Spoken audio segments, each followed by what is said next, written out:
ইউটিউবে একটা গাছ দেখছেন না আপনারা, সাহাবী গাছ। নবীজি যে গাছের নিচে 2 বার বিশ্রাম নিয়েছিলেন। 1.5 মাস আগে আমি আম্মান থেকে এই সিরিয়ার বর্ডারে গেলাম ওই গাছটা দেখার জন্য। তো যখন গাছটার নিচে গিয়েছি, সিকিউরিটি গার্ড পুরো গাছটা ছোট না, বিশাল গাছ ঘিরে রাখছে। আমি বললাম ঘিরে রাখার কারণ কি? যদিও গাছটার বয়স 1450 বছর, কিন্তু গাছটাকে দেখলে মনে হবে যে হয়তো 2-4 বছর বয়স। সুবহানাল্লাহ। আশপাশে একটা গাছও নাই, একটা গাছই আছে মরুভূমির মধ্যে, কিভাবে শত শত বছর দাঁড়িয়ে আছে। মেন কথা হচ্ছে সাহাবী গাছ তো, আল্লাহ তাআলা এই গাছটির আরবি নাম হচ্ছে শাজারাতুল মুবারাকা, বরকতময় গাছ। সুবহানাল্লাহ। ঘিরে রাখছে। আমি বললাম এই গাছ ঘিরে রাখার কারণটা কি? কই তোদের বাংলাদেশ, ভারত আর পাকিস্তানের মানুষের জ্বালাই এই গাছ না ঘিরে উপায় নাই। কই কেন?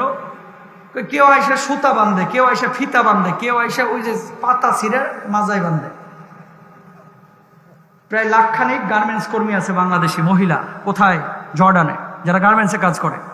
এই বৃহস্পতিবার ছুটি পায় বা রোববারে ছুটি পায়, এই ছুটির দিন বা অকেশনে বিভিন্ন ছুটি পায়, বাস ভরে ভরে ওখানে যায়। যাওয়ার পরে ডাল ছিঁড়ে যে কোমরে বাঁধে, পাতা নিয়ে এসে নাম লেখে, কয় সুমাইয়া যোগ জামাল। কথা বুঝেন নাই? তো আরবরা ওরা জিজ্ঞেস করছে মহিলারে যে এটা লেখলি কেন, এই যে সুমাইয়া যোগ জামাল, কারণটা কি? কয় জামালরে পছন্দ করি, যাতে করে জামাল এই লেখার পরে গাছের এই পাতার উপরে যদি লেখি মনের বাসনা পূরণ হবে, এই জন্য ওটারে লিখা আবার বুকের মধ্যে এভাবে ঢুকে রাখে। কথা বুঝেন? নাউজুবিল্লাহ বলেন। এগুলো ইসলাম সমর্থন করে? সিলেট এক মাহফিলে যায় দেখি কি বড়ই গাছের চান্দি নাই ভাই, লাল আর হলুদ ফিতে বাঁধতে বাঁধতে বড়ই গাছের পাতাই সব শেষ। এগুলো কি শিরিক? এগুলো কি শিরিক? ডাকবো কাকে? আল্লাহকে। ইবাদত করবো কার জন্য?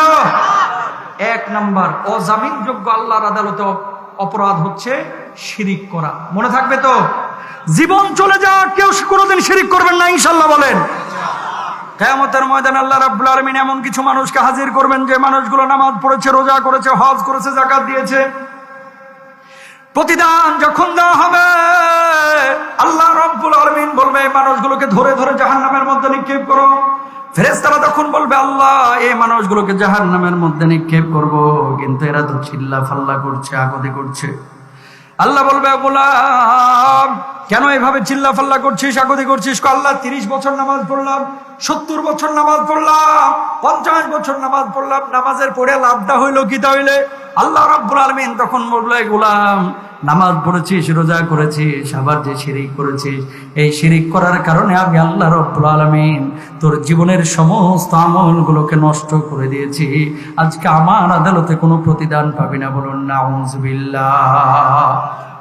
আল্লাহর দোহাই লাগে হাতটা জোর করে বলি, আল্লাহ রাব্বুল আলামিন বলছেন লা ইন আশরাকতা লা ইয়াহবাতান্না আমালুকা ওয়া লা তাকুনান্না মিনাল খাসিরিন।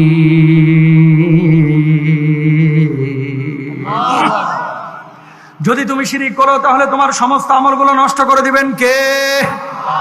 কিয়ামতের ময়দানে। সুতরাং নামাজ যদি পড়েন শিরিক মুক্ত ইবাদত করা দরকার আছে না নাই?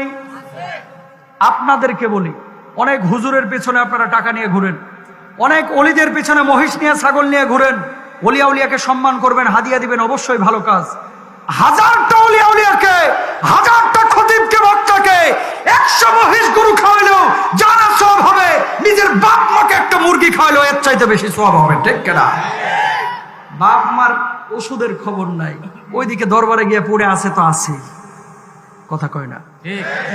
জোরে বলেন। বাপ মাকে টেক কেয়ার করে না, ওদিকে গার্লফ্রেন্ডে কয়, জরিনারে কয়, জানো রে তোর জন্য বাঁচবো না সোনা, আকাশের চাঁদটা নিয়ে এসে তোর কপালে টিপ বসায় দেব। বদমাইশ কোনহারের।